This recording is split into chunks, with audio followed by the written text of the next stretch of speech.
Well, hello and welcome to the Good Old Days of Radio show. This is John Tefteller, your host. I'm going to do something a little bit different today. We are going to play some radio shows. We're actually going to play 2 radio shows. This is our Thursday slot in which we're supposed to be doing horror shows. And not to disappoint you, one of the 2 shows will be a horror show.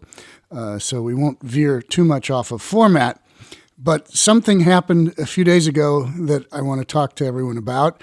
A longtime friend of mine and a huge friend to the hobby of old-time radio and collecting old-time radio shows passed away last Saturday. If you are just a casual listener of radio shows, don't know much about the background, about how these things come to be in this day and age when they were originally broadcast about 50 years or so, 60 years or so ago, if you don't know about all of that, you're going to learn in the next few minutes. If you do know about it, then the name Ken Greenwald should be very familiar to you because even though he certainly is not a household name in any way, he did make some great contributions to the entertainment industry and also to old-time radio specifically. Ken Greenwald was a radio show collector, a radio show aficionado. He was an actor, a comedian, a filmmaker, all kinds of things. I'll try to concentrate mostly on his radio stuff for this audience, but just the first thing I guess I would say is if you enjoy listening to old-time radio shows, and you probably wouldn't be listening to my voice at this moment if you didn't, what you need to realize is about half or more of the programs that you have been able to enjoy on this program, as well as anywhere else that you find old-time radio shows, about half of those originated from Ken Greenwald. He made the best transfers of radio shows ever from the original transcriptions. He was a longtime friend of mine. I first met him in 1975, and we worked together on a lot of projects a lot of times. We would swap discs, trade discs, record discs, do all kinds of things with discs. And for those of you who don't know what I'm talking about when I say discs, these original recordings are not from tape. They're from original 16-inch records, sometimes made of glass, sometimes made of aluminum, with a lacquer coating over the top. Sometimes they come from master tapes. In the 1950s, reel-to-reel tape became the thing, and so some of the shows from the 50s were mastered onto reel-to-reel tape. But most anything prior to 1950, the only way you could get it is a radio transcription, a 16-inch record, which would play at 33 1/3 and run 15 minutes on a side. They did have smaller versions for home use. They had 12-inch 78 RPM radio transcriptions that were given to a lot of the actors, and that would take 3 12-inch 78 RPMs to make one half-hour show. So you had to get up and change the record every 5 minutes in order to do it that way. But if you had a 16-inch transcription and it was a half-hour show, it only took 2, part 1 on one, part 2 on the next one. So over the years, most of the transcriptions of radio shows that were made were destroyed. What we have left is about 10% or so of everything that was ever broadcast. Now, we have a lot, and we have a lot of great stuff, but we have a lot of things that are missing, that are still perhaps out there somewhere, but we don't know where they are. A lot of things have been damaged. A lot of things have been thrown away. So overall, we have about 10% left. And yes, we have some good ones. And of the 10% left, a big, huge majority of it came from a place called Pacific Pioneer Broadcasters. Pacific Pioneer Broadcasters was an organization in the Hollywood area which was comprised of people who used to be in radio. In order to be a member of Pacific Pioneer Broadcasters, and it was basically a social club, you had to put in 25 years in broadcasting. If you didn't have 25 years in broadcasting, you couldn't be a member. It started back in 1966, and there were hundreds of members back in 1966. You had people like Edgar Bergen, Jim Jordan, who played Fibber McGee, Jack Benny, George Burns, Ronald Reagan, all of the radio actors, and then a lot of the producers, sound effects men, just voiceover talents. They all, if they lived in Southern California, they all belonged to Pacific Pioneer Broadcasters. Now, Pacific Pioneer Broadcasters had an archive. It was located in the basement of what used to be NBC Studios at the corner of Sunset and Vine in Hollywood. Now, if you drove by the corner of Sunset and Vine in Hollywood in 1966 up until about 1992, what you would see is a home savings bank. Didn't look like a radio archive at all. But if you walked into that bank, went to the back of the room, went to the elevator, and went downstairs, you would find the Pacific Pioneer Broadcasters archives. They had a club room in there where they had meetings, and they had a gigantic archive containing about 275,000 16-inch radio transcriptions. More radio transcriptions in that building underneath Sunset and Vine than anywhere else in the country. I think the Library of Congress has 175,000. This was 275,000. They are no longer there. They've been moved and dispersed. But when they were there, boy, what a place to go. You could walk down the aisles and you could see rows and rows of Jack Benny shows, Amos and Andy shows, Suspense, lots and lots of stuff, and show after show after show. Now, those shows were not supposed to be recorded and disseminated to the world. They were not. They were under copyright protection. They actually still are in some ways under copyright protection. But they were under copyright protection, and Pacific Pioneer Broadcasters was simply a holding place or archive on behalf of the radio networks and the performers and people that donated the transcription discs there. However, there was a leak, and that leak came in the form of Mr. Marty Halpern, who was in charge of that archives. And Marty has since passed away, but Marty was very famous for going into the archives, taking home radio transcriptions from the archives, making reel-to-reel copies of those transcriptions, and then dispersing them in exchange for some funds to some eager collectors. And that is how many, many, many of the shows that you have enjoyed on my program and any other place you can listen to them, that's how many, many of them got out into circulation, so to speak. Now, back to Ken Greenwald. Ken Greenwald was assistant archivist at Pacific Pioneer Broadcasters, along with Ron Wolf, another old friend of mine who is still with us. And between Ken and Ron and myself, other recordings of things were made there, but we followed the rules and we didn't let them out into the public. Now it's 30, 40 years later. It all kind of doesn't matter. So we're doing whatever we're doing now, and you're getting to hear some things. But back then, it wasn't supposed to be done, but it was. All right, so back to Ken. Ken was famous throughout the old-time radio community of being the one guy that could make the world's best transfers of old-time radio shows from the original transcriptions. He had developed a special method of cleaning the transcriptions. He had a special method of playback when he made the tape recordings from them, and his stuff in general just sounds light years ahead of what most people were able to get off of a transcription. Ken, as I say, was a collector, but he was also an actor, a filmmaker, a comedian. He worked alongside Robin Williams doing stand-up comedy in Los Angeles. He appeared on the Steve Allen Show. He did the Carol Burnett Show, the That Girl Show. When Ken was nominated for his Academy Award in 1972, he got to go to the 1972 Academy Awards. Well, if you know who was honored at the 1972 Academy Awards with a special honorary Oscar, you'll know why this was important. It was Charlie Chaplin. And Chaplin came over to the United States in 1972 for the first time since being banned in 1950 and made a special appearance at the Oscars in 1972.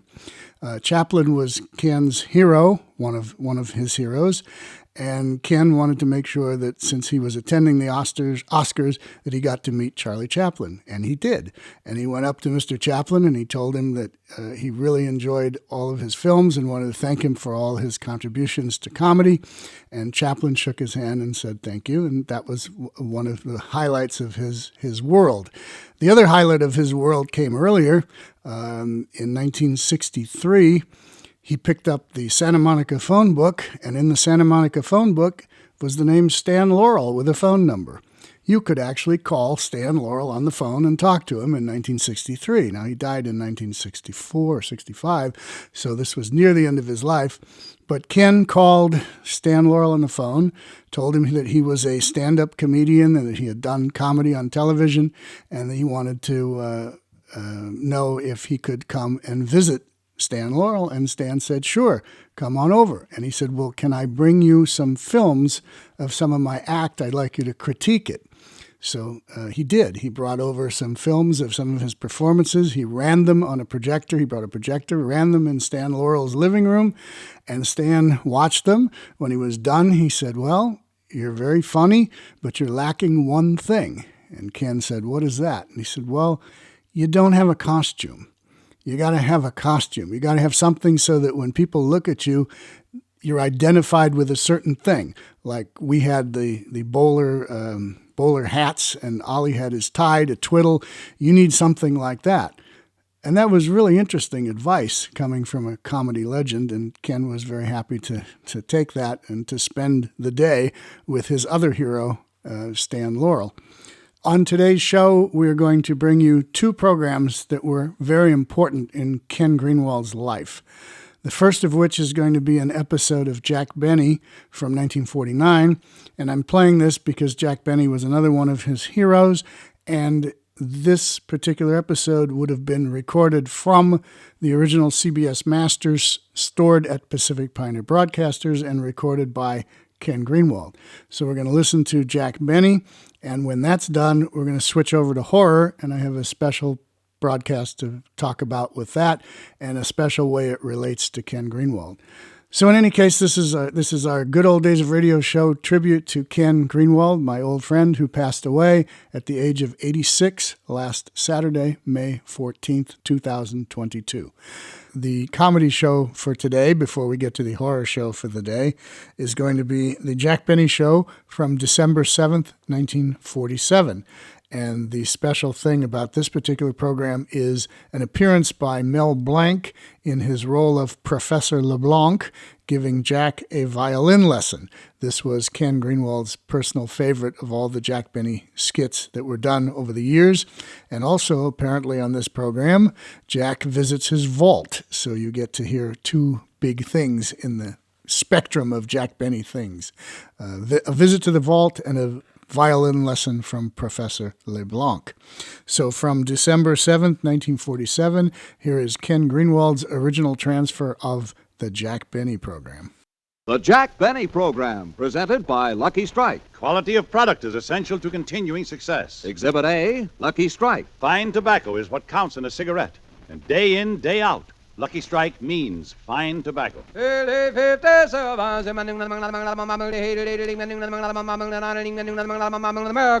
Lucky Strike presents The Man Who Knows. Mr. Lucian Purdom, ace tobacco auctioneer of Springfield, Kentucky, said not long ago, at every auction I've attended, I've seen the makers of Lucky Strike buy fine quality tobacco. That fine, ripe smoking leaf that makes a smooth, mild smoke.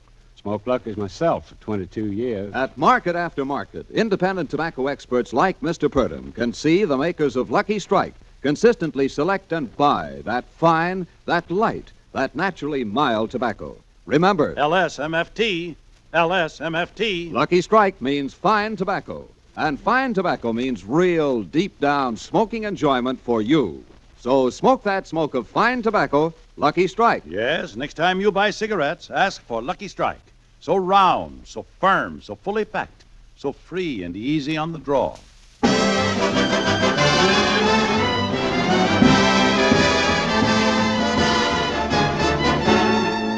The Lucky Strike program, starring Jack Benny, with Mary Livingston, Phil Harris, Rochester, Dennis Day, and yours truly, Don Wilson.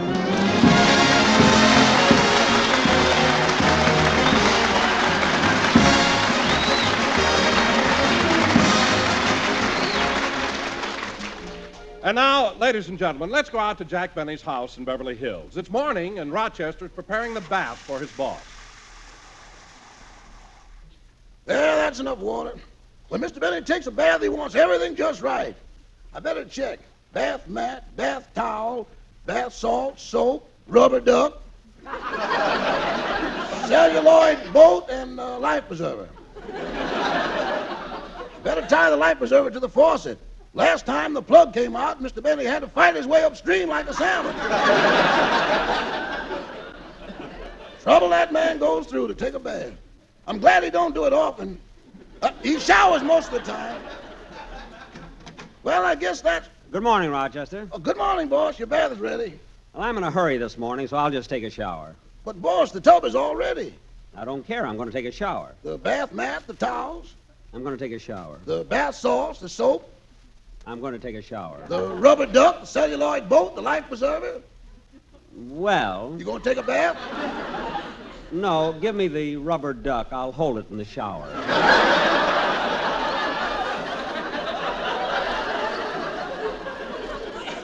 And Rochester, next time, don't blow the duck up so high. The way its eyes pop out, it looks like Eddie Cantor. I'll fix that. No, you better put the air back in. Now it's so wrinkled, it looks like Fred Allen. Never mind, I'll blow it up myself. You better hurry with your shower. Professor LeBlanc, your violin teacher's waiting in the library. Oh, yes, I have to take my violin lesson today. Well, Rochester, you go downstairs and get the house cleaned up. Okay. Get the house cleaned up. Every day the same thing. Dusting, washing, cleaning, scrubbing. If I could have guessed who Miss Hush was, I'd have... No, I'd only had more things to dust.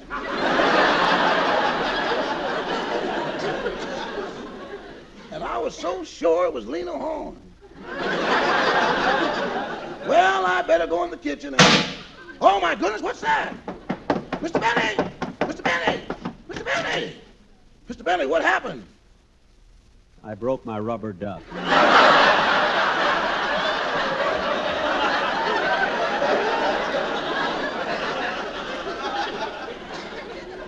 See? Shall I take it down and have it vulcanized? No, let's wait and see what Christmas brings. Now, Rochester, tell Professor LeBlanc I'll be right down.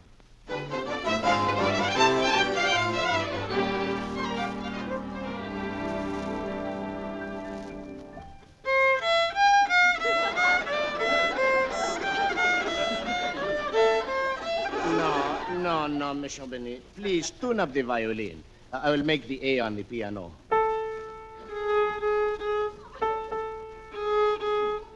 No, you are flat. Pull the string up a little tighter. Okay. Tighter.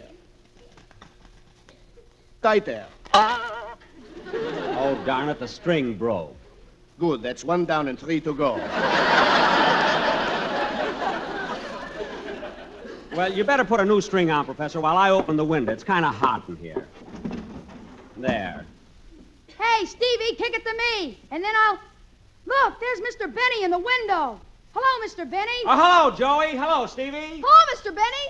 Say, Mr. Benny, some of us kids are going to play football. Can you come out and play with us? Oh, gee, I can't, Joey. I got to take my violin lesson.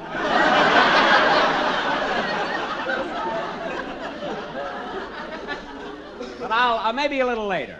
Okay, we'll wait for you. Monsieur Benny, you better close the window. It will be quieter. Okay. Here's your violin. We will start with the piece I gave you last time.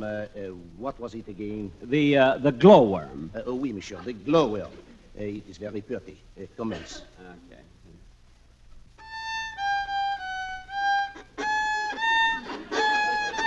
Monsieur Benny. Monsieur Benny, it is such a small worm. Do not kill it.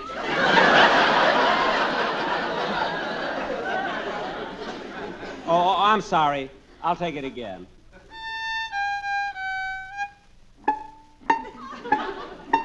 Monsieur Benny, what are the plink-plinks? I'm stepping over the worm.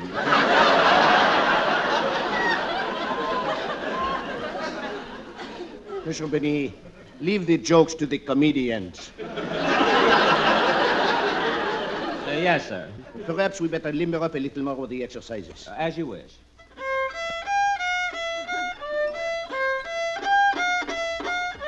Play it softer with emotion. Dip your bow in Jergens lotion. Nero played while Rome was burning. Right now for a match I'm yearning.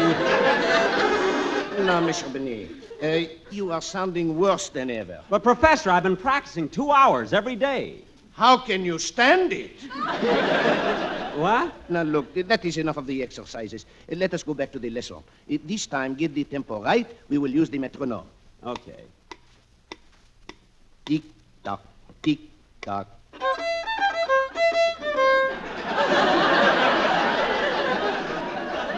Mr. Benny, what is that? Eastern Columbia, Broadway at night.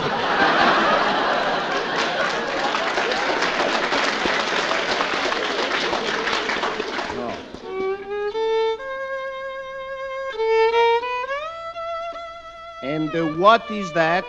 Follies Burlesque, Main Street at 6. Oh, oui, the third girl from the end with the red hair. Oh, la la. Professor!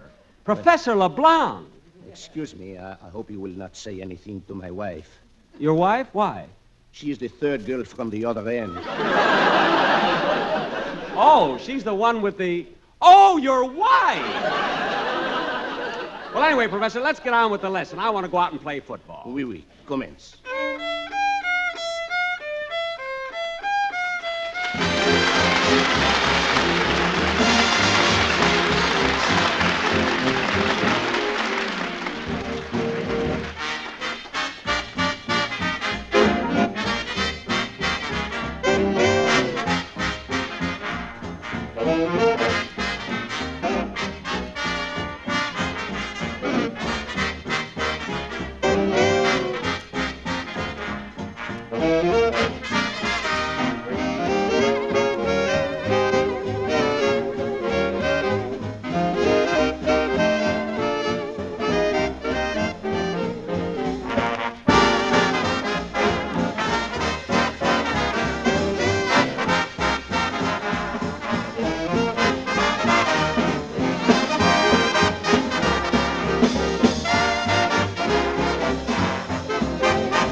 Now, Mr. Benny, Mr. Benny, please. The lesson she is over. Will you please pay me my money now and don't keep me waiting like always? Oh, yes, Professor. I'll go down my vault and get it. Oh, excuse me, there's the door. The money for the lesson, please. I'll be right back. Hello, Mr. Benny. Oh, hello, Dennis. Come on in. Say, Dennis, didn't I see you at the Notre Dame USC football game yesterday? Yeah, I was there. Well, I had an awful time getting my tickets. How'd you get yours? From my cousin. He plays for Notre Dame. Notre Dame? Oh, of course, certainly. You're Irish. What's your cousin's name? Kazakowski.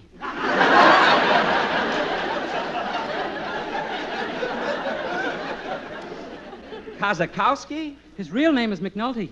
What? He changed it to get on the team. Oh.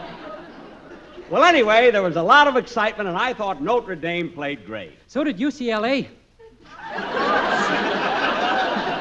Dennis, UCLA didn't play yesterday. USC sent for them in the third quarter. Dennis, what are you talking? Mr. Benny, please. I am waiting for my money. Oh, yes, Professor. I'll go in my vault and get it. Well, I'll run along, Mr. Benny. I got to go to the recording studio and make a record. A record? You know, Dennis, I made a whole album of records. A lot of comedy with my cast and a couple of violin solos. You did? Yeah. You know, you can get them in any music store.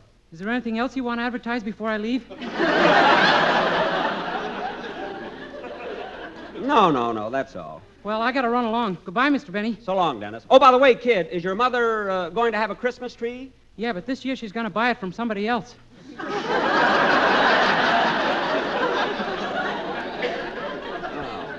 Well, if she changes her mind, I'll be at Sunset in Fairfax. Okay. Goodbye. Gee, I better start a week earlier this Christmas. I had to burn 10 of them last year. Mr. Benny, you haven't paid me for your lesson. Oh, yes, Professor. How thoughtless of me. I'll go into my vault and get your money.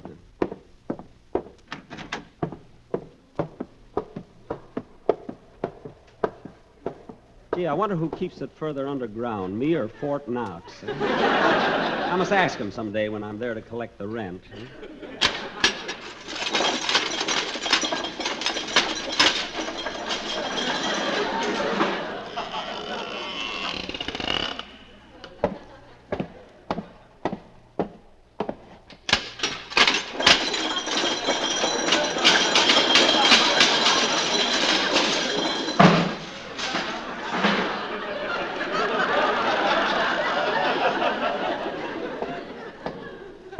Halt! Who goes there? Friend or foe? Friend. What's the password? The British are coming. Oh, it's you, Mr. Benny. Yes. We've had that password a long time now, haven't we, Ed? Yes, ever since that night you hung the lantern in the Old North Church. Oh, yes. By the way, Mr. Benny, did that fellow on horseback ever make it? Why? Huh? I had $2 on him. Well, excuse me a minute, Ed. I'm going to open the vault. How much money you putting in? Oh, nothing. You know, I'm taking some out. Oh, sickness in the family?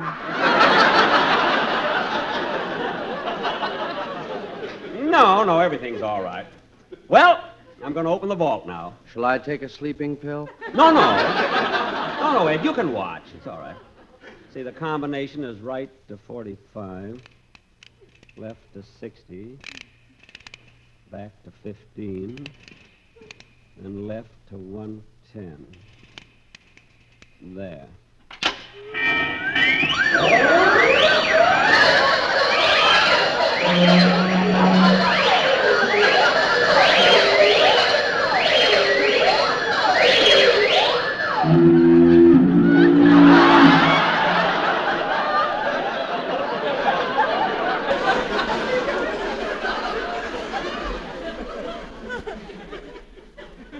Why be half safe?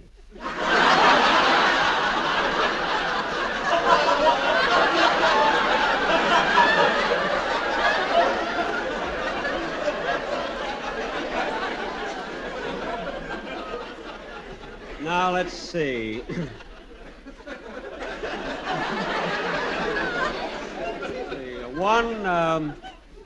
One violin lesson, $1.50.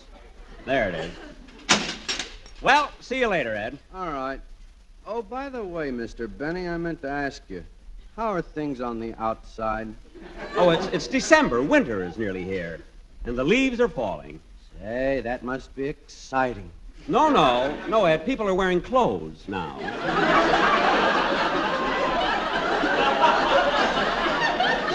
Oh, uh-huh. Well, goodbye, Mr. Benny. Goodbye, Ed. Well, here you are, Professor, $1.50. Here's your dollar, and here's a... Oh, darn it, it was so dark down there, I got the wrong coin. Professor, have you got change for a Spanish doubloon? No, please, Mr. Benny, go back to the vault and get me the other 50 cents. Okay, I'll do it right now. Mr. Benny. Excuse me a minute, I want to answer the phone. Sacre bleu. Hello? This is the Palm Springs operator, Miss Livingston, calling Jack Benny. Oh, good. This is Jack Benny. Hello, Mary? Just a minute, I'll have to ring her back. All right, I'll wait. Gee, I'm sure glad that Mary's calling. Oh, darn it, there's someone at the door. Come in! Oh, hello, Don. I'll be with you in a minute. Jack, I've got the quartet here, and we're in an awful hurry. Well, Don, you'll have to wait until Will I you get hold a phone the line, call. Mr. Benny? Yes, I'm waiting. Mr. Benny, my 50 cents. Just a minute, Professor. Jack, as long as you're holding the line, I want you to hear the number the sportsman had prepared. Don. It'll fit beautifully if you ever do a Western play. Well, wait till I'm through on the phone. Mary is calling me It'll from... only take a minute. I'm ringing Miss Livingston. Good. I knew you'd want to hear it. Don, I wasn't talking to you. Anyway, if you want me to hear the quartet, make it fast. Mary will be on the phone any minute. Okay, hit it, boys. He always sings reggae music to the cattle as he swings. Back and forward in the saddle on a horse, a pretty good horse that is syncopated, and it's such a funny meter to the roar of his repeater. See him smile. He's been smoking Lucky Strike for quite a while. That's the one he likes. He will never roll his own again, for what is the use when he can send for good old Luckies? Good old Luckies. Hello? Good Hello, old Mary? Strike. Mary, I can't hear you. What? Boys, I'm trying to talk. Shut up, will you? Mr. Benny, my 50 cents, please. I'll give it to you later. Hello? Hello, Mary? Boy! Mary? Boy! I can't hear a thing. Hello? Boys, Mr. Benny is talking. Wait a minute. Hello? Wait a minute. Mary! Wait a minute. Mary, I can't hear you. Wait a minute!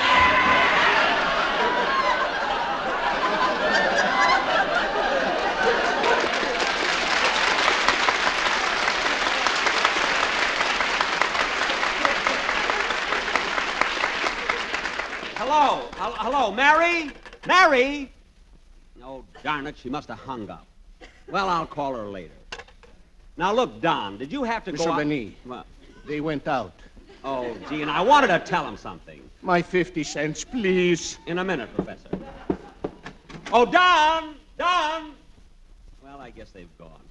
Gee, they got away so fast. Say, Mr. Benny, we're still waiting for you to play football with us. Yeah, come on out. Well, I can't yet. Okay, I'll tell you. I'll do what I have to do later. Come on, Stevie. But we better choose up sides first. Well, how can we? There are 5 of us. Yeah, and that won't come out even. Now, let's see. 2 and a 5. Yeah, it won't come out even. Well, look at it. Since I'm the biggest, I'll take Joey on my side, and we'll play the 3 of you. Now, come on. Let's do it.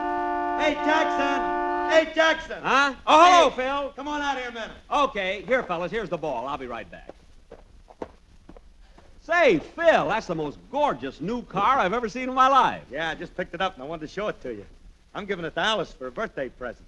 Oh, when is Alice's birthday? January the 3rd. January. You're a month early. No, I'm a year late.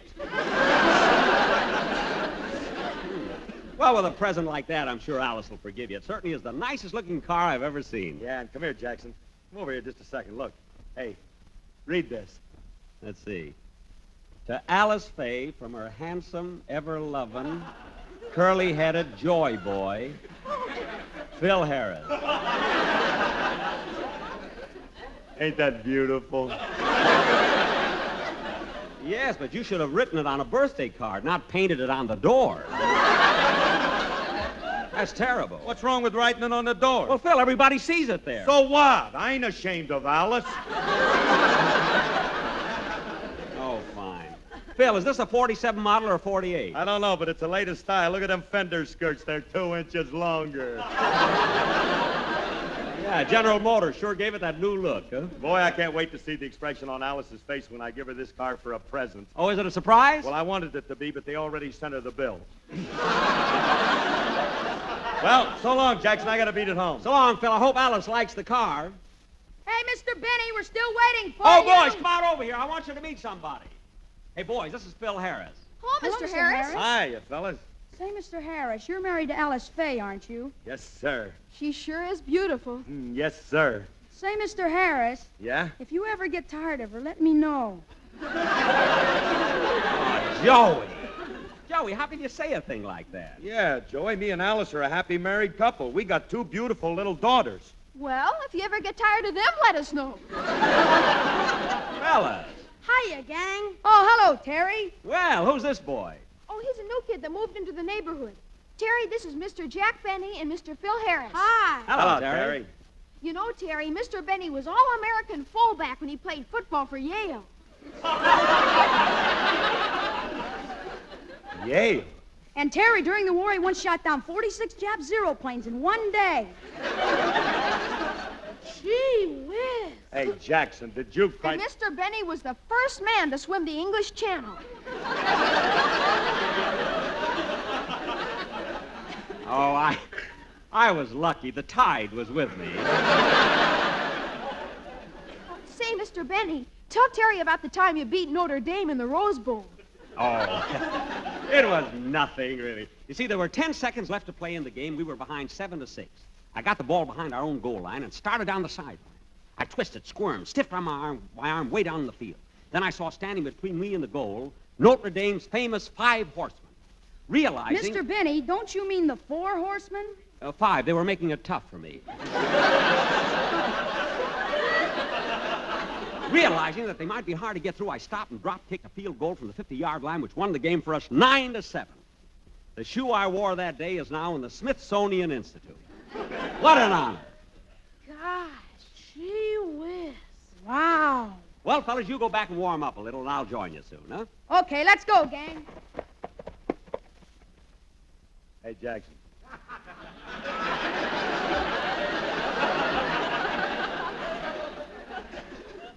What?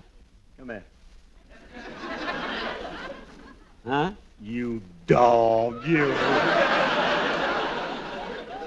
Well, Phil, I was just... Look up in the air. Is it a bird? Is it a bullet? Is it a plane? No, it's Super Benny. No. There's no harm in my... Oh, never mind. See you later. So long, Phil. So long, Lou Jack. Lou Jack? Who's he? He must be the drummer in Phil's band. All right, boys. Up on your feet. Show a little pep. Now, let's get the game started. Yeah, let's go. Come on. Now, let's see. Joey's on my side. We'll play the 3 of you. Stevie, you kick off and we'll receive. Okay. Here goes. I got it, Mr. Benny. I got it. Attaboy, I'll run interference for you. Keep behind me, Joey. Keep behind me. Keep behind me. I'm 10 feet ahead of you. Oh, well then... Whoops, tough luck. They got you, Joey. Okay, it's our ball. First down, 10 yards to go. Now, let's go in the huddle, Joey. Yes, sir. Now, look, you be center, pass me the ball, and I'll take it around left end. Okay, let's go. Signals. 38. 38.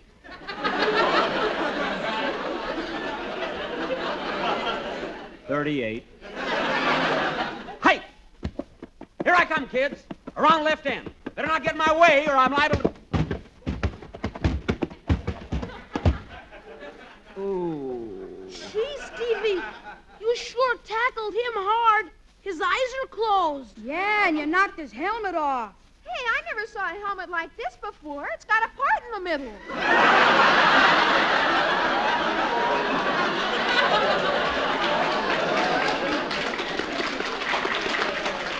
Ooh. Hey, boys, what happened to the boys? Mr. Benny was running with the ball, and Stevie tackled him. He must have hit his head. What do we do? What do we do? Oh, just let him lay there a second. He'll come around all right. Oh. No, waiter. Give me the check. This party's on me. Let's carry him in the house, boys. It's worse than I thought. Come on, boys, give me a hand.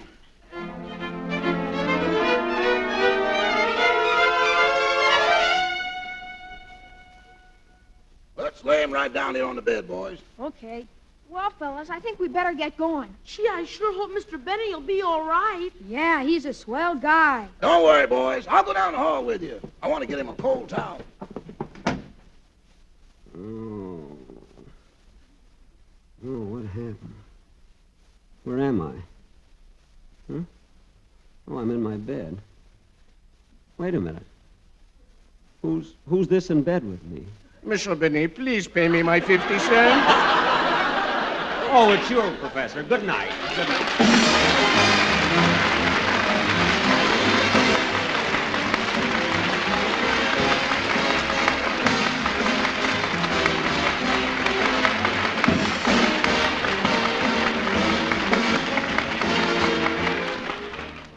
Ladies and gentlemen, here is a final message from our government. As cold weather nears, the food situation in Western Europe grows steadily worse. Widespread crop failures in that area of Europe bring its people closer and closer to actual starvation. In order to protect our own freedom, prosperity, and peace, all Americans are urged to back the President's food conservation program. Remember, save wheat, save meat, save the peace. Thank you. Jack will be back in just a moment. But first, Quality of product is essential to continuing success. And Lucky Strike means fine tobacco. LSMFT. Yes, Lucky Strike means fine tobacco. And fine tobacco is what counts in a cigarette. Remember what happens at the tobacco auctions? Year after year, independent tobacco experts can see the makers of Lucky Strike consistently select and buy that fine, that light, that naturally mild tobacco. Lucky Strike presents The Man Who Knows. Mr. Garland Tilley, veteran independent tobacco buyer of Durham, North Carolina, recently said, Season after season, I've seen tobacco bought by the makers of Lucky Strike. And believe you me, that tobacco's really ripe, smooth, and mild. I've smoked Lucky's myself for 17 years. So for your own real, deep-down smoking enjoyment, remember... LSMFT. Lucky Strike means fine tobacco. And Lucky Strike is the ideal gift on every Christmas list. So say Merry Christmas 200 times with a carton of 200 Lucky Strike cigarettes in their beautiful holiday wrapping.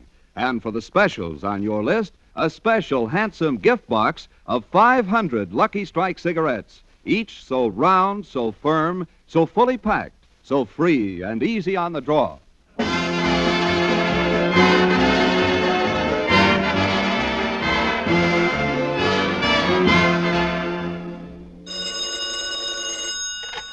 Hello, Mr. Benny's resident, star of stage, screen, radio, and the Rose Bowl. Oh, hello, Miss Livingston. Oh, he's in bed. No, it's not serious. He just sprained his ankle playing football.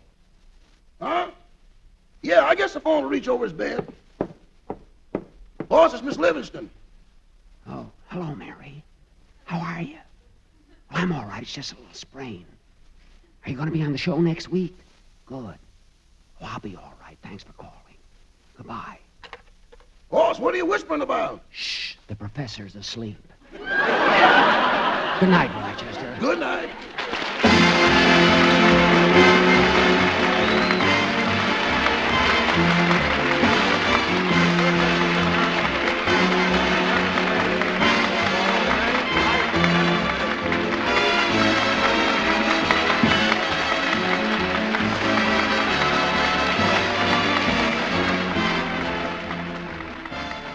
This is NBC, the national broadcasting company.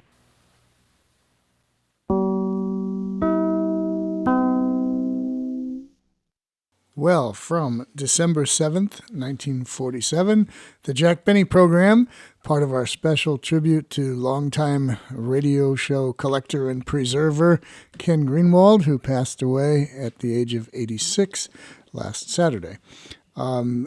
Ken was really into science fiction and horror shows as well. He kind of a dual personality. He liked his great comedy and he liked his great science fiction and horror, very similar to my own personal tastes. And his favorite science fiction program or horror program or whatever you want to call it, because it did all different kinds of things, was Quiet Please.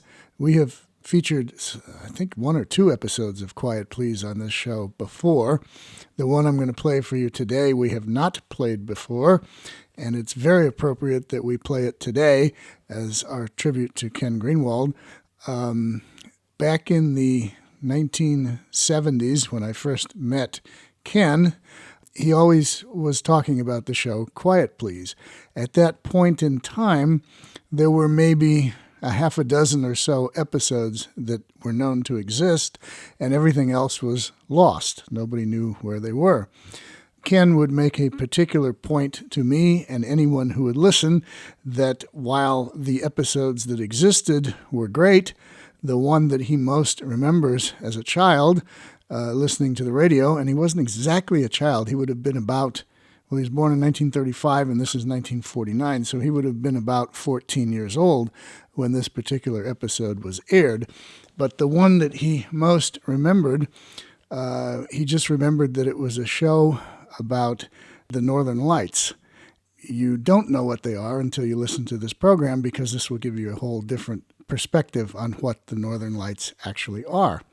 And so Ken used to always sit around and tell people that the northern lights that you would see in books and pictures and whatever were not exactly what they were made out to be. And he did say what they were. I'm not going to reveal it to you now. You're going to hear it within the show.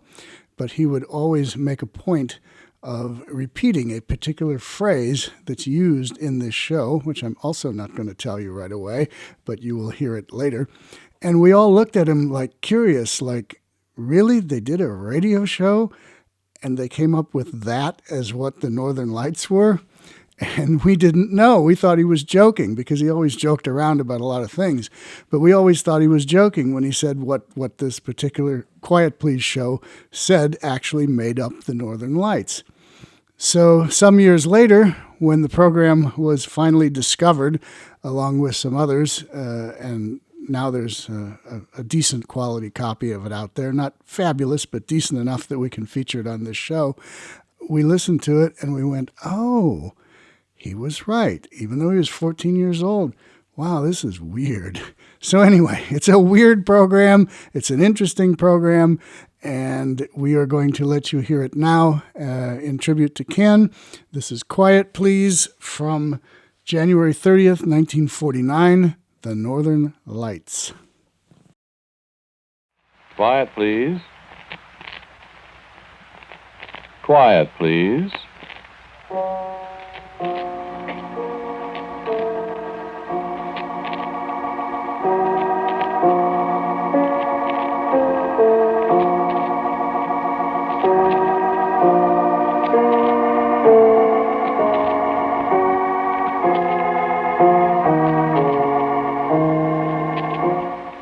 The American Broadcasting Company presents Quiet Please, which is written and directed by Willis Cooper, and which features Ernest Chappell. Quiet Please for today is called Northern Light.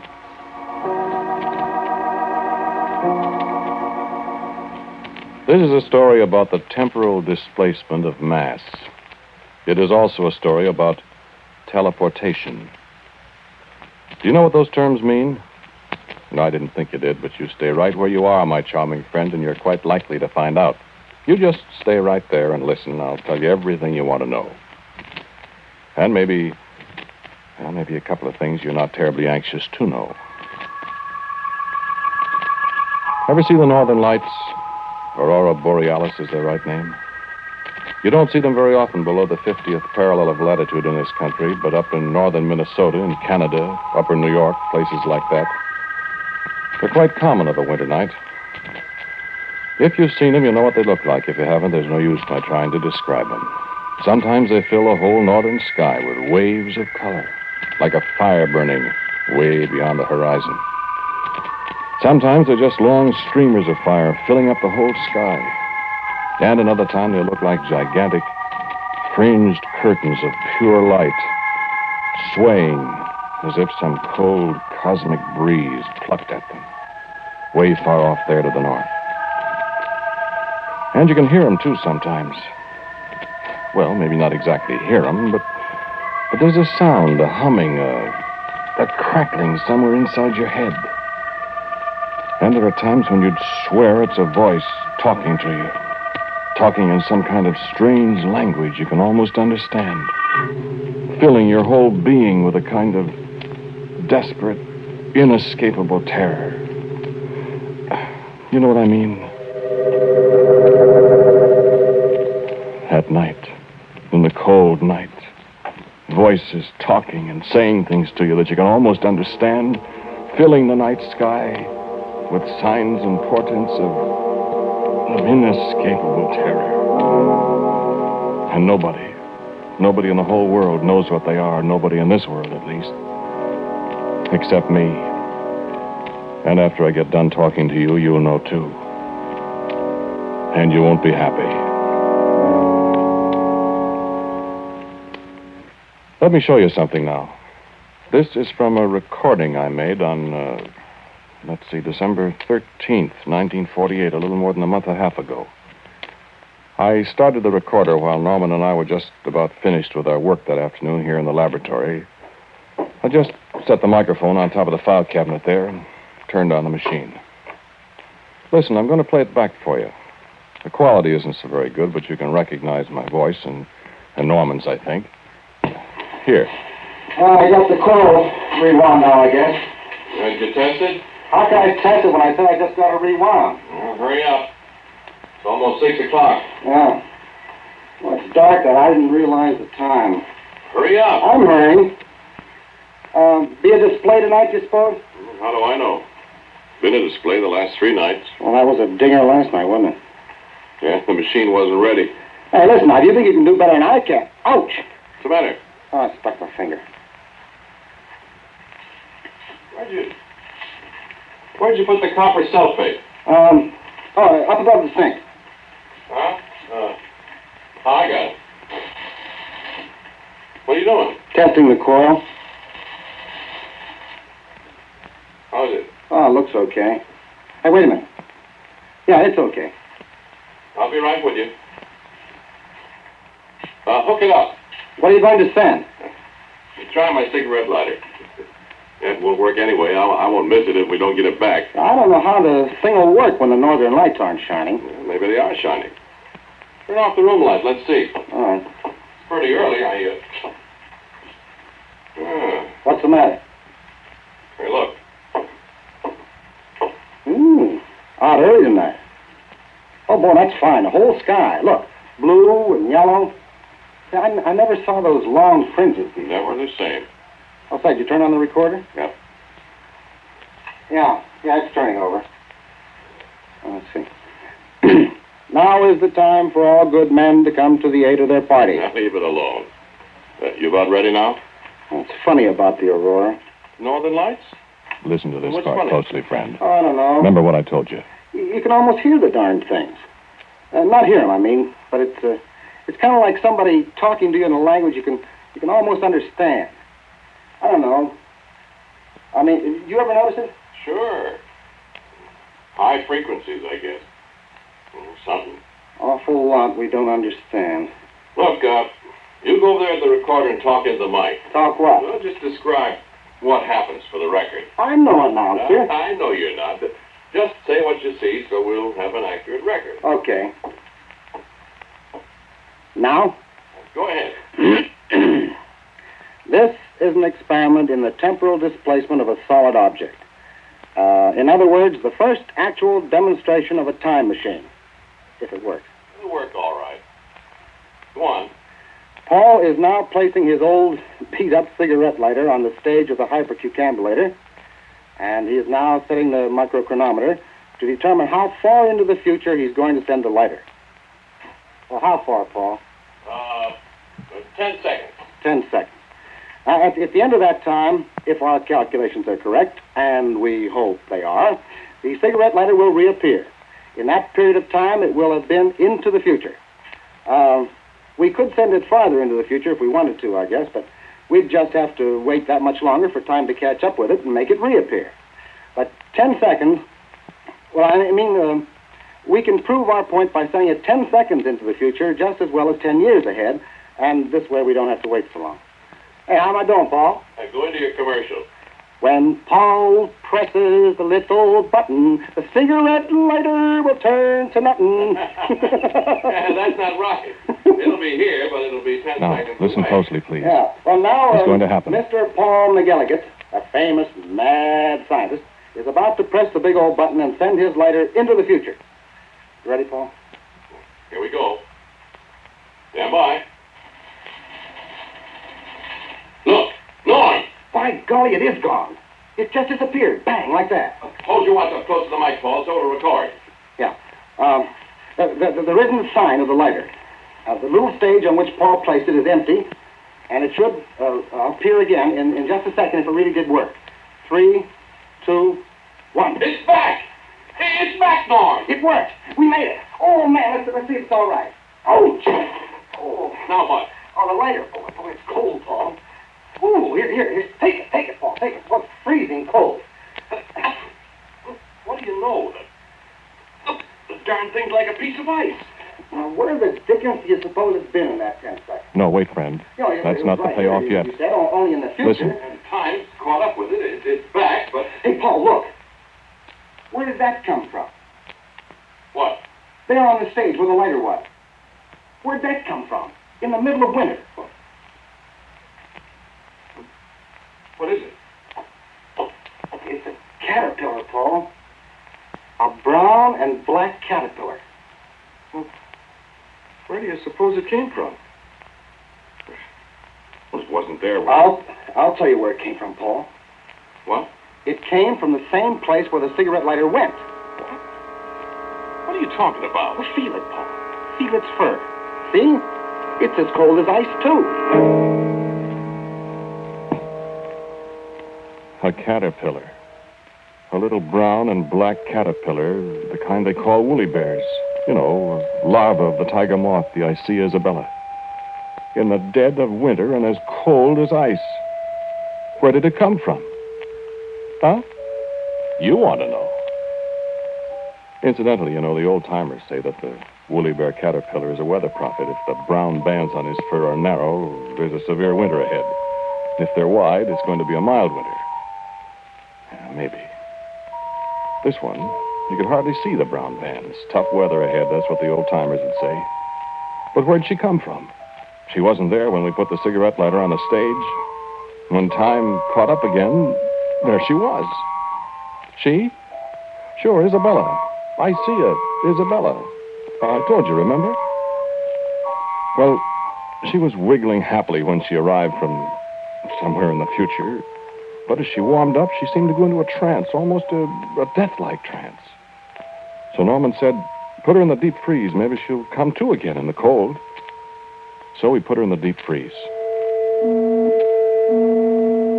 And in half an hour, when we looked in at her, she was wiggling happily. At 10 degrees below zero, friend. Now, can you tie that? My goodness, she should have been frozen solid. Well, nothing special happened for a couple of days. That, you remember, was a month and a half ago, December 13th, 1948. Where were you on the night of December 18th? Saturday night, a week before Christmas. I'd been Christmas shopping in the afternoon, I remember. I came back to the laboratory to check up on some stuff, and Norman was there, fiddling with things. Hi, Norm, I said. How's Isabella? You know something funny, Paul? What's the matter with you? Who, me? You look so pale. You sick? Eat something disagreed with you? Paul, Isabella's singing. Singing what? Isabella's singing? You're dotty. She's singing. The caterpillar's singing. Not tap dancing, I hope. I'm not kidding you. Oh, cut it out. Open the deep freeze and listen. You been at the C2H50H? I haven't had a drink since Thursday night. Well, now, what? Open the deep freeze and listen. No kidding? No kidding. Well, we don't know where she came from. I won't be surprised at anything. Hello, Isabella. Hey, don't do that. What's the matter? Afraid she'll answer me back? Well, I don't know what. Hello, Isabella. I hear you singing. I told you, Paul. I don't hear anything. Now, listen, Paul. I haven't lost my buttons. I've been hearing it all afternoon. I couldn't figure out what was doing it, and then I noticed it was louder alongside the deep freeze here. So I opened it up and stuck my head inside, and it was coming from her. Yeah. What does it sound like, Norm? Well, I don't know. I mean, it's kind of like A-E-I. A-E-I? Didn't she say A-E-I-O-U and sometimes W and Y? Now, don't rib me. I tell you, I heard it. I think you better take a Christmas vacation, Norm. I'm not I nuts. know, kid, I know, but listen, we've been playing around with some pretty deep cosmic secrets, you and me. We've managed temporal displacement, which nobody in the world has ever done, see? Maybe we both need a rest. You know what I think, Paul? What? I think we've managed teleportation, too, and we don't know it. Teleportation? You mean like Charles Fort talks about? I mean transporting tangible objects from one place to another without any mechanical means. Electronically? I don't know, Paul. All I know is that cigarette lighter was someplace where it was awful cold. And it wasn't cold here in this room. Well... And where did that caterpillar come from? I don't know. It came from wherever that cigarette lighter went, Paul. But where? I don't know, somewhere. And you know what? I'm going to find out where it came from. You are? And how, may I ask you? I'm going to modify this gadget of ours, this hypercucambulator, so that it'll carry a man. And then, my dear boss, I'm going to sit down in it and have you send me out there somewhere in time and space and come back and tell you all about it. That's all for tonight, Bud. What? Come on, I'll take you out and buy you a drink. I'm not fooling, Paul. Okay, you're not fooling, Norm. Get your hat and coat and come on. I prescribe hot-buttered rum. Well... Turn off the lights. Will you listen to me for a minute? Turn off the lights. I want hot-buttered rum. Okay. Gosh, look out of that window. The northern lights. Oh, they're really bright tonight. They sure are. Look how they pulse. Up, down. Up, down. Norm, Up, what? look at the deep freeze there in the dark. What about? You see it? Light, Paul. Light. It's... I see it, Norm. It's right in step with the northern lights. And the same colors. Red, red. Blue, blue. Up, down.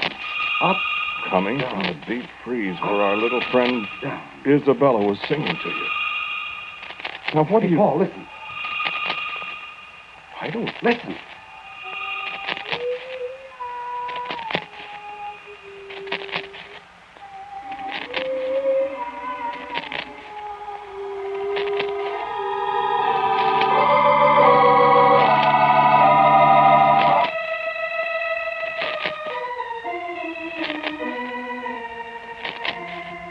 We never did get that hot-buttered rum. We stayed there in the laboratory for a long time, listening to the voice of the thing in the box, endlessly repeating A-E-I-O-U, the vowel sounds of our speech, and watching the light that pulsed up from the deep freeze in perfect rhythm with the flickering of the northern lights we watched through the window. And we thought long, long thoughts that I don't remember any too clearly now. I do know we both of us thought of ways to perfect our little mechanism, our time machine. Our machine that brought back a little cold brown and black caterpillar from somewhere. And when it was morning, and the lights had faded from the northern skies, we found that our machine was very different.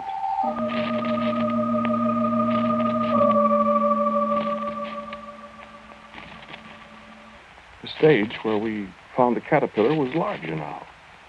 I had only a vague recollection of what had happened in the night. I said to Norman, I said, what did we do last night? I don't know for sure, Paul. Did we rebuild that thing? Make it larger? I don't know.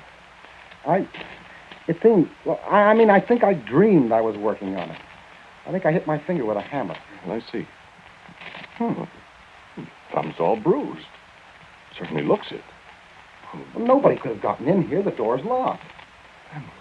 The machine's certainly different. This coil I fixed, look, it's rewound different. Did I do that? My head hurts. Mine, too. Oh, I don't get it. I don't either. I wish I could. Listen, Norm. What? Maybe we did change it. Well, how could we have done all that by ourselves? I got an idea. What? Why, maybe Isabella helped us. The caterpillar? Oh, let's see, shall we? Open the deep freeze. Well, I opened it. It was empty. There wasn't any brown and black caterpillar in the deep freeze. We took a flashlight and looked over every inch of it. We stood there and looked at each other for a whole minute. Norman said, well. I just shook my head. We went over and sat down. All of a sudden I said, I found her, Norman. And there she was. There was little Isabella, the caterpillar, crumpled up, stone dead on the floor of the laboratory. And you know, caterpillars have little tiny paws. And one of Isabella's paws was the end of a long piece of wire that ran up to the generator coil. Well, how did she get out? And I said the thing couldn't be opened from the inside. I said it was fastened down tight when I took the lid off just now. But she did get out. Maybe she did help us, Norm, I said. And he just sat there and stared at me. And I got up and put on my overcoat. Where are you going? Where are you going, Paul? I said, I'm going to find out something, Norman. Where I'm going, it's cold, I said. I know that, and I'm going to find out what's been going on and where that caterpillar came from. Norm goggled at me. I stepped on the stage of the machine that was to take me away somewhere in time and space. I said, Norm, turn it on.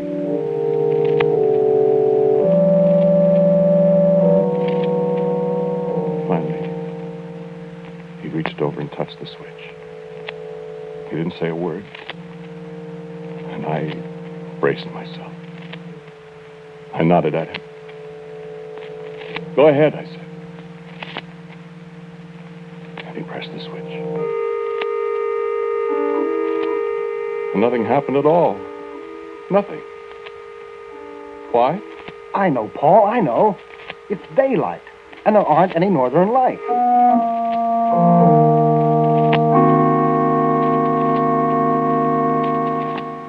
Well, it was just as well. I had a chance to think about it a little, and I realized that just an overcoat wouldn't do me any good where I might be going. And so when it was dark night again and the northern lights were flickering and dancing in the sky, I put on a high-altitude aviator suit that had its own source of heat supply. Norman shook his head as I got back on the stage, nodded for him to press the switch.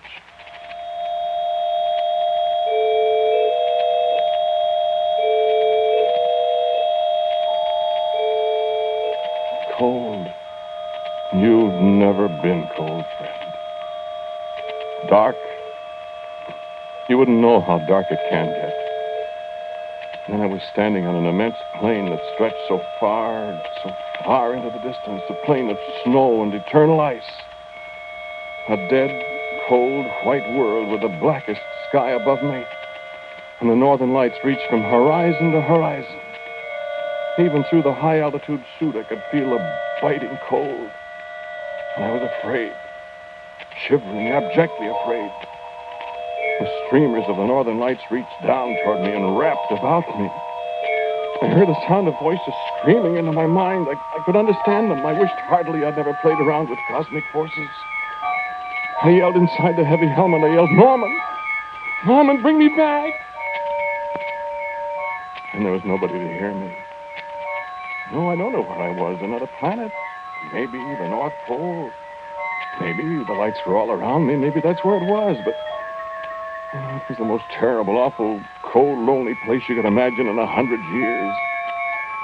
The lights, the flickering, living lights crawled over me and beat at me. I could almost understand what they were saying. And then the crash. The sudden blackness. I was standing again in the laboratory I'd left only a few short seconds ago, and Norman was tearing at the fastenings of my suit and beating at me with both hands. I wondered what in the world he was doing until I got the helmet off. He was brushing caterpillars off me. Thousands of cold, freezing cold, brown and black Isabella caterpillars. I was in bed for a week or more, I don't know how long. Wherever it was I'd been, I'd nearly frozen to death in those short seconds. And at last, I was able to come back to the laboratory. I sat there that night with Norman. And outside the windows, the northern lights were brighter than they'd ever been before. Purple, green, yellow, black lights even. And there was a new rhythm tonight. A kind of code, almost words, thoughts. Not quite formed, and yet curiously disturbing. Norman, though, didn't seem to be as disturbed as I was. He just sat quietly and looked at me. Where did those caterpillars come from, Paul? I don't know. Where I was, that's all I know. Did they attack you, or? I don't know. They came from the lights. The lights? The northern lights. Where are they, Norman? The caterpillars? Yes. Where are they? In the deep freeze, where Isabella was. Poor Isabella. What's the matter with you, Paul? I'm listening. Listening to what? Don't you hear them? I don't hear anything. Don't you? I don't hear anything. Well, listen. Listen. I don't hear anything. Turn on the recording machine. I want to see if we could pick up their voices. There isn't anything. Turn it Paul. on. Turn it on. I want a recording. Quick. Quick, Norman. They're talking to us.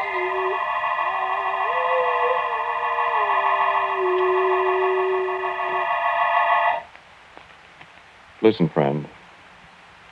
I want to play you another recording. This is what came out of our tape recorder that night when I was listening to the voices. And Norman couldn't hear anything. Just listen. I still don't hear anything, Paul. Be still. Listen. I tell you, Listen. What's that? Look at the deep freeze. The top's coming open. Look at the light around it, Paul. Be quiet. Watch. How did they... Good Lord, look. The caterpillars are coming out, Paul. Look at them. There's millions of them. Be still, Norman. But Paul, your voice. Be still, I said. What's the matter with your voice? We want to talk to you. You what? You said we. Why, of course, Norman. We. Who for the... It is Paul's voice, Norman. Paul's voice. Voice. But it is not Paul speaking. Listen.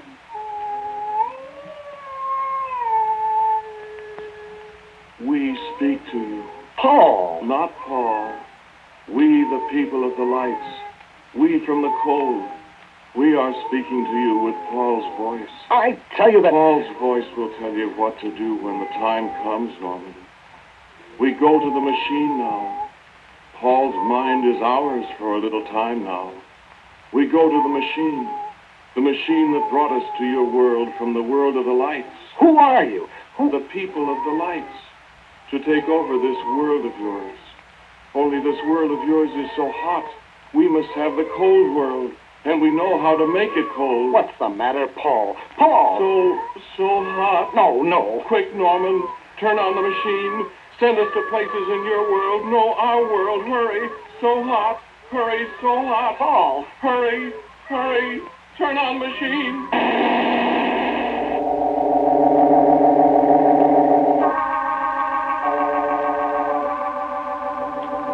That's the end of the recording. No, I don't know. I don't have any recollection of it at all. But the recording's there, isn't it? That must be what happened. Anyway, when I woke up, Norman was gone, and there were no caterpillars in the place here. And our machine that took people and things away into time and space, was wrecked. I don't know what became of it. You heard what they said about my voice. They're going to take over this world and make it a cold world, like the one they came from. Wherever that is, and wherever they went. No, I don't know where they went, where the machine sent them. I do have ideas. Yes. Are you cold?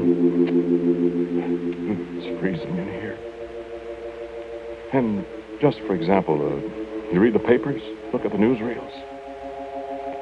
Did you see the pictures of the snow in Los Angeles? In subtropical Los Angeles, where it hasn't snowed for so many years? I wondered about it, too. I wonder if anybody saw any brown and black woolly bear caterpillars in Los Angeles. Larvae of the tiger moth I see, Isabella.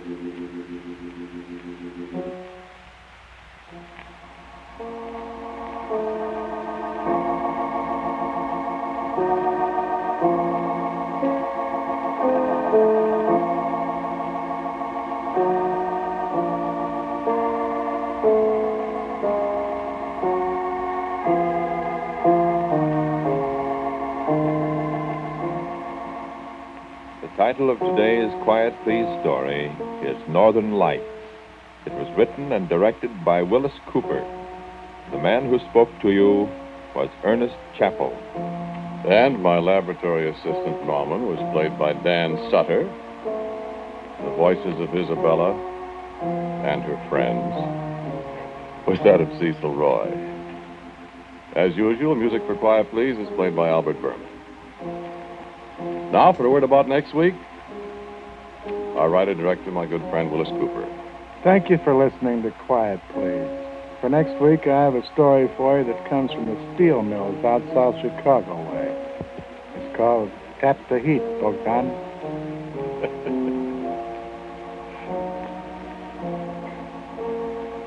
And so, until next week at this same time, I am quietly yours, Ernest Chappell. And now, a listening reminder. How are your predictions of things to come? What's your batting average? Compare your average with the man who has made predicting his business. Listen to Drew Pearson tonight on ABC. This is ABC, the American Broadcasting Company. WJZ, New York's first station, AM and FM. Stand by now for inside news and startling predictions by Drew Pearson, one of the most famous reporters in America. See the amazing new Ben Russ Endurable Watch, stronger, really shock-resisting. Well, there you go. Quiet Please, the Northern Lights. And of course, the famous phrase that Ken Greenwald used to say when we were sitting around at lunch or dinner, he would just start singing out of nowhere, A-E-I-O-U, and we all looked at him like he was nuts, but he wasn't nuts. That's what the Northern Lights were made of. Little worms, little caterpillars, at least according to Willis Cooper and Quiet Please. So that's our tribute to my old friend Ken Greenwald on the Good Old Days of Radio show for this week. We will be back on Tuesday with more comedy, drama, or variety, and we will resume our top 10 monsters next Thursday. So in the meantime, thanks for listening. Thanks for all your support. Spread the word to your friends and family and everybody else to listen to this show. We seem to be growing by leaps and bounds every time I look at the numbers, or they tell me what the numbers are anyway. They seem to be good, and that's great because we want more and more people to enjoy these great shows. So until next time, thanks for listening. This is John Tefteller, and thanks to Ken Greenwald for everything over the years. You were a great friend. Goodbye.